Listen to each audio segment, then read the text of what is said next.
அவ்வளவு நிர்வாகிகள் அமைச்சர்களும் இன்பநிதி அவர்கள் முதலமைச்சராக வந்தாலும் தலைவராக ஏற்றுக்கொண்டு பணிபுரிவது எங்களது இரத்தத்தில் ஊறிய எங்களுடைய விசுவாசம், கடமை.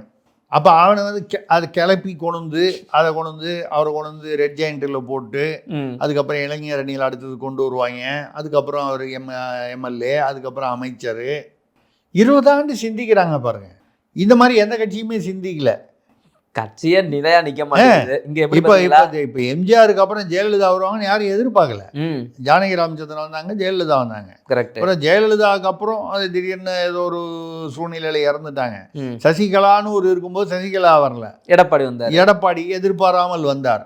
இப்போ எடப்பாடிக்கு அப்புறம் ஏதோ ஒரு பீரியட்ல எடப்பாடிக்கு அப்புறம்னு ஒரு சூழ்நிலை வரக்கூடிய அரசியல் ஓய்வு பெறலாம், இல்லை எந்த ஒரு காரணமா இருக்கலாம்.